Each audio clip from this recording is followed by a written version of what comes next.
inspire.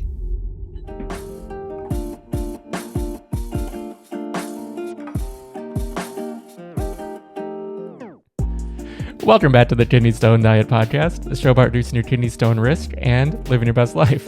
I'm your host and fellow student who's laughing because Jill's dancing, Jeff Saris. And I'm Jill Harris, your kidney stone prevention nurse. Yeah. Oh, Jeff. Gotta always have fun with it, you know? I do. I like to have a little bit of fun because, and I've had patients say, why is she laughing and stuff? We're talking about pain and kidney stones. Because you know what? From somebody who's been really sick too, it's like, if you don't have a sense of humor about life and all the crap that goes down, you've got to also have joy too. You got to try your best, because when you're feeling good, really go with that day, because you never know what the next day is going to bring, right? Especially with stone formers. So yeah, for sure. Yeah, and you've definitely experienced the rough times for sure with your cancer and everything. So you know, to cherish the best days. Always. I really do. When my body's feeling extra good, because I have some side effects from my surgery. So there are days that aren't so great. Mm-hmm. But when I'm feeling like all my energy and all that, man, I have to say, I appreciate that my feet move, that my hands can grab, that my eyes can see, that my hair curls, that I can move from place A to B, all of that. Nothing. I'm like, before I got sick, I was just always a strong girl, right? I was lifting and moving and walking and running and doing all my things. And I was grateful, but I don't really think I appreciated it until I was laid up in a bed for a few years. So it really taught me, like, Jill, when I was able to go back into the gym after all my chemo and surgeries and all the things I was through, I started with like 5-pound bicep curls. Now I can do 25-pound bicep curls, and I'm only 5'2" and 120 pounds. So, that's a lot for a little girl. Yeah, that's no joke. Girl, quote unquote. Like that is a serious amount. Yeah, for a little person like me. So, but I remember when I was just starting back, I was like, I felt I felt there were a couple times when I went back to the gym for the first time, I really had to make sure I didn't cry right there on the gym floor, because I was just like, oh my God, I'm so weak. And so for me, working out has always been about, I identify with feeling strong. It makes me happy. It makes me feel grounded. It makes me feel just strong, right? And if you're going to the gym and you're lifting weights and all that stuff, and you do your walks and all the things, a nice side effect is keeping trim. That's nice, but I really dig on the feeling strong. And then when I got sick and I felt so weak, well, I'll tell you right now that nothing makes me happier than feeling strong. So it took me, I don't know, almost 2 years in the gym to get, and that's another thing. People think, I've been to the gym for 4 weeks now. What the hell? Nothing's going on. You think it takes 4 weeks? And especially when you're almost 60 years old, it takes years to build muscles. That's just a side note from your personal trainer / nurse, Jill. Okay. That's a side note, people. It takes years. What does Self Magazine say? It's January 1st. Get these biceps. By February 14th, you ain't going to get no bicep by February 14th. That's going to take years, okay? Mm-hmm. And it's a lot of diet, too. So there's so much to talk about. We've got to do some nutrition, how to body stuff and, talk about nutrition and exercise and all that. We'll do those podcasts, too. Absolutely. But I think we're going to do some videos, too, at some point. Yeah, we should do some videos. But I'm just saying, it's like, I remember it took so long to build any kind of strength back up. Jeff, what are we talking about? No, this is what we're talking about. Yeah. Know. Well, yeah, about being happy and savoring the moments, really. That's where it all came from. And being grateful, right? That your body moves and that it does feel strong, or that all of that. So like today, after we've done shooting all our podcasts, I'm so happy to be going to the gym, and today's a chest day, and that's what I'm doing. So I just love it because I get to do it, people. You get to do it. Look at it that way. Absolutely. Anyway. Yeah. So my God. We're going to transition into our kidney stone topic today, but we're not going to do a listener question this week. We are changing it up, and we were going to talk about sweeteners because that is a frequently asked question. And just just because in general sugar is a part of the kidney stone diet that we look at. Yes. And so people are not going to like what I have to say. And I told Jeff, so we were just doing, we batch a lot of these podcasts. So we do 3 or 4 of them each time we shoot. And so I'm like, I really do want to talk about sweeteners. I don't know what I'm going to talk about, but I do want to talk about them. So I ad lib all the time, but this one I really haven't got my mind around, but I've talked about it enough that it should be okay. Yeah, you're doing this, just to remind people who might be new, you're doing this all day, every day with patients on live calls, on on group calls, on private calls, on Facebook, on this is what you live and breathe 24 hours a day. So there really isn't a question you're not really prepared to answer. You're ready to go as it is. But and I've been doing it for 22 years now. Yeah. So it's not just totally. It's just like the muscles. This is your muscle in this space as a nurse that you've built up over decades. Totally. All right. So sweeteners. Part of the kidney stone diet is to pay attention to how much added sugar you're allowed each day. Added sugar.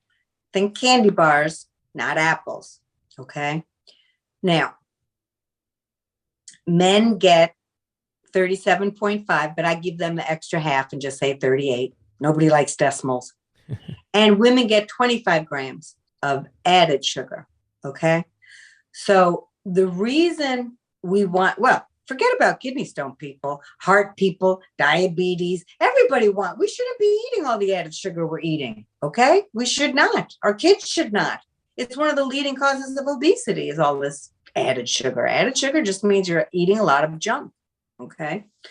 But there's a reason we want you to pay attention to your added sugar allotment. It's because added sugar does 2 things. And we do have a video already on this, but I want to, in case this is the first time you've ever been to the podcast, I want to remind you that too much added sugar over those goals can take calcium out of your bone and dump it into your urine.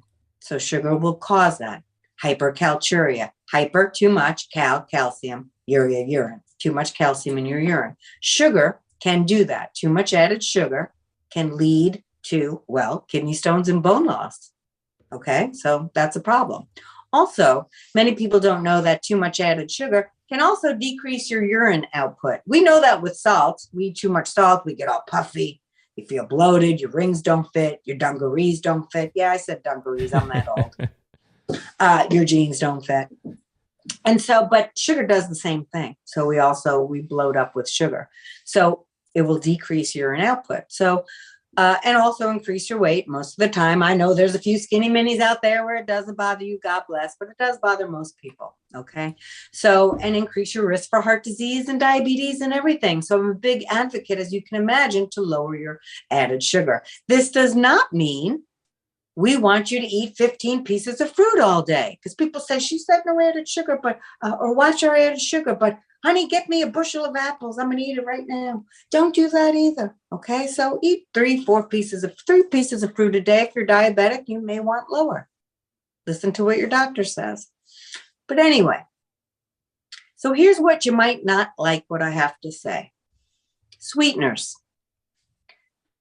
There's no great research that say you're going to die from eating sweeteners. There's just not. Now, does that mean I want you taking stevia or swerve and just eating bushels of it? I know it don't come in a bushel, but I said apple bushel, so I'm going with sweetener bushel. Whatever, in big amounts. That doesn't mean I want you to put 10 pink packets of Sweet and Low into your coffee.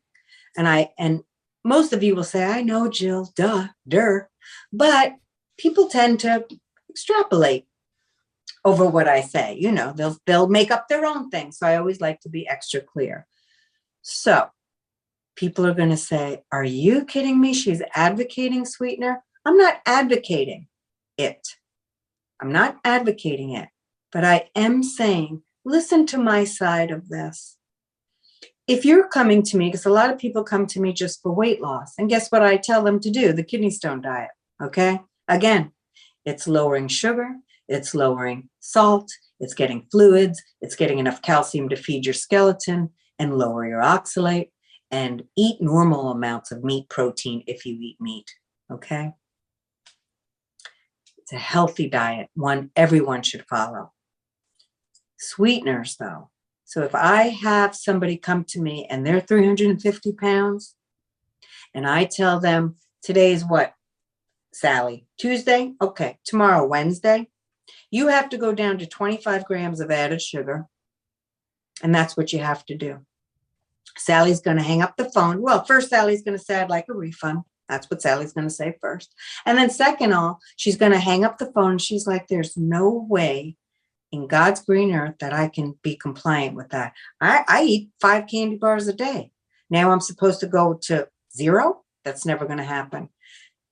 I think my way of doing things sometimes is a little bit different, because I'm thinking about a person, not just their disease, not just their weight. I'm thinking about the emotional aspect of what's going on with them. You can't ask people to make a lifestyle change overnight. You can't tell somebody that's telling you, I'm a sugar addict. Oh, too bad, so sad. Because my job is to be a nurse and to help somebody feel better. And for me personally, that's also emotionally. So we have to learn how to motivate patients so they can get to their goal. We can't just throw goals at them without help. Why do you think I'm a nurse working and making my own business here with Jeff? Why do you think that is? Because I can spend as much time as I want helping. You can't do that in a normal hospital setting. Ask any nurse or doctor. I have a lot of friends in the healthcare field. It's hard for them. And so when I worked in that setting, there's no time to actually help people. So what I care about when I'm helping, and people are like, oh, here she goes being dramatic. I'm telling you, I'm not making it up. This is why I get up every day. I'm thinking about the person I'm working with. If they're telling me they're a sugar addict and they say, I can't not have soda all day, I'm going to say, okay, well, you can lower your added sugar by just drinking, instead of 10, 7. Let's start there. Oh, I can do that. My doctor told me to go to 0. I'm not going to be able to do that. So I'm going to say, well, let's wean yourself off. All right. So she comes back to me 3 months later. She's lost 47 pounds. She feels great. She's down now to 2 sodas a day. On her own, she's done this. My help at the beginning, but she's worked her tush off, literally. And now she's like, okay, so my doctor wants me to get off all sugar, added to. I'm like, well, as a nurse, I don't override a doctor's orders, but I'd like you to go back to your doctor and say, listen, I'm wondering, can I go to Diet Coke now instead of just going cold turkey? Because I cannot be compliant with that long term. And I'm so afraid, dear doctor, that if I can't be compliant with it, I'm going to go back to my old habits. So what I always tell patients is, you give me something and I'm going to give you something. And in this case, it's sweeteners. So there will be many, I've dealt with this my whole career. How can you be telling people it's okay to have sweeteners? Because there's absolutely no long-term proof. The sugar people will make you say that. The sugar people, but the sugar people, made up a lot of those studies. Tell them sweeteners will cause cancer because we don't want people to stop eating sugar. I'm putting that in my own words, but you get what I'm saying. A lot of the sugar funding goes to those sweetener research things. Now, they're chemicals. I'm not a proponent of putting chemicals into your body. And also sweeteners can cause a lot of gastric intestinal issues, diarrhea, a lot of gas, stomach aches. Many of you won't be able to tolerate them. Okay. So I'm not saying you need to do them. I'm saying if you do want to do them, you can. They're not going to increase your stone risk. Here's some of the things that I think about, though. Sweeteners tend to be very sweet, up to 600 times sweeter than regular sugar. So it will always be difficult to get rid of your cravings. So what I would do is ask people to strive for always lowering it, getting it to the least amount you need to stay happy. But You got to stay happy in order to stay compliant. If I looked at a bunch of food on my plate every day and I was like, this is disgusting, I wouldn't feed Luke this. I'm not going to do that for the rest of my life. If somebody's telling me, look, Jill, I can keep this 207 pounds off. I can do it, but I need 2 Diet Cokes a day. By golly, they're getting their 2 Diet Cokes. They're getting it. So I will give them something if they give me something. And what they gave me was no more 10 Cokes every day. No more 17 Diet Cokes every day. They're having 2 Diet Cokes every day. Have it. Guess what? It counts towards your total water intake, your total fluid intake too, because you're not overdoing it. It's only 2. So I guess people, what I'm saying before you write me the unhappy comments about it, listen to what I'm saying. Listen to how I look at this. I'm looking at the bigger picture for each specific person I talk to. If someone came to me and needed to lose weight and said they didn't want to use sweeteners, we would do it that way. I've got to work with what I'm getting to get the compliance that I want. I've got to work with a person and do it in a way that they can be compliant long term, and that they can make these changes day by day without overwhelming them into, I quit this land. So that's what we're doing here. So I'm not saying sweeteners are healthy for you, but I'm also saying they're not going to kill you. I'm also saying I would like you to get them down to a doable amount every day for you. The less, the better, of course. But let me tell you what, I start my day with added sugar with my creamer. I use a coconut milk vanilla creamer. It makes me so happy that I am willing to give up any other added sugar for the rest of my day in order to have that. So sometimes too, you may be like, look, I'm giving up a lot, but this really makes me happy every day, like my vanilla creamer does. I'm keeping it. I'm well within my 25 grams of added sugar. You could have it. So if you want to have something that has added sugar and is less than 25 grams every day, have it. You don't have to eat like a nun. You don't have to never have added sugar again. And you don't have to give up sweeteners. So I hope that was helpful. Yeah, definitely. Yeah, because I think that is just a big question in general, because when you look at sugars, you look at sweeteners, they feel different. It just feels like a question mark. Yes. It feels like something that needs to be addressed because they're different substances. We look at them differently, like a Diet Coke versus a regular Coke, say, for example. 100%. But here's how I look at it. So yes, and I that little point is a big point you're making, Jeff. It's chemicals. There's no doubt about that. But my bigger picture is this person going to kill herself from the cardiovascular disease, the one kidney, and she's a diabetic as well, and she's 502 pounds? Or am I going to worry about a little stevia? Am I going to worry about a little whatever she's using? No, I'm not going to worry about that artificial sweetener. So maybe I said it better. Does that make better sense? No, it all makes perfect sense. Yeah. Okay. Because it's a weird topic, because people are like, how can she be promoting it? I'm not promoting it. I'm saying it's okay for kidney stone formation, first of all. Is it something I want everyone to use? No. But in my meal plan service, I actually will use. Sugar can be tough for me because of my bowel issues, because of my, very little colon, no rectum from my cancer. So too much sugar really wreaks havoc on me. So, but for some reason, I can handle a little bit of sweetener. So some of my meal plan, to lower the added sugar, I will use like sugar-free maple syrup, a bit. Okay. So, but people, even in the meal plan, they say, can I use regular sugar? And with each recipe in the meal plan service, I always put kidney stone diet safe tips. And I'll say, look, it's your kitchen, do your rules. If you want to add a little real maple syrup here, and it fits in your 25 grams of added sugar, absolutely have it. So I'm using the maple syrup, the sugar-free, because that makes me happy, and a bit of it. But if you want to use real and it fits in your goals, God bless. Of course you can use it, right? So absolutely. Yeah, absolutely. And the meal plans, again, we mentioned it last episode, but every day Jill is giving you inspiration for what you can eat, and she's developed some amazing recipes. You can find everything at kidneystonediet.com. I have it on the screen right now, like sort of from the dashboard, what you'll see.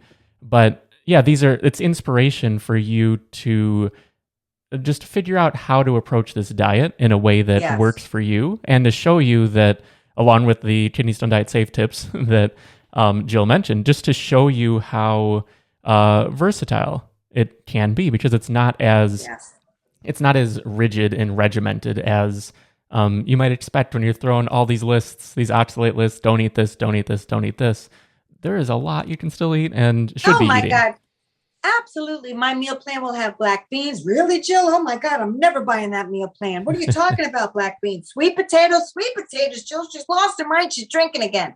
Listen, it comes down to this. I'm known for this mantra: portion, not perfection. You can't eat 5 cups of beans no more. You can't have a whole cup of beans, and you can have a cup of beans in the whole recipe, though, because you're only getting a little bit of it again. So again, it's when people eat the same foods over and over and over again that are super high in oxalate in large quantities with absolutely no calcium. That's when they run into problem. When they get their portions in check, all of our portions, even healthy foods, people should be in check, not eat as much. I know a lot of people come to me. I thought it was healthy. I ate it all day long because I thought that would just give me more health. Larger amounts of healthy food don't mean more health, and kidney stone formers know that better than anybody. Unfortunately, it's so annoying, I know, but we should not be eating food in any amount we want. We need to eat normal amounts of food in the right portion sizes. And again, why is keto, or there's so many popular diets that say eat as much as this, you don't ever eat that again, but eat as much as you want of that. Because we want to eat a lot. It's fun. Oh yeah. It's fun. It's fun. It's something to do. So, yeah, and we want that really, really simple, cut and dry. This is it. Yes. Do this, don't do that, and do it forever. But health isn't that simple. We're diverse creatures who need that diversity within our diet, within our lifestyle and experience. Oh, and Jeff, I just love that too, because that's why Dr. Coe and I made this diet, like the goals of it, because you can't tell millions and millions of people to eat this one diet, right? That says this and not this and this. So, you should be allowed to eat the foods that make you happy. As long as you fit into our kidney stone diet goals, then you can eat whatever lifestyle you want. That's the beauty of this. Yeah, absolutely. Well, yeah, I think that's a good place to wrap. So, again, if you want to dive a little deeper, learn more about the kidney stone diet, you can head over to kidneystonediet.com. The link you'll see right here in the video, I think right over here. But head on over there. You can find the start page. Yeah, down below. You can find the start page, which is a great spot to direct you to the oxalate list, to the blog, to the email newsletter, to everything that we have out there that's absolutely free and just here to help you along on your journey. And then if you want to dive deeper, we have the meal plans, the course, the prevention course, and you also have the kidney stone prevention group on Facebook, which is very active. Jill's there every single day answering questions, and it's just a great community of like-minded, experienced individuals. So definitely check that out. So I think that'll do it for this week. Thanks again for listening, and we will see you next time. Bye, guys.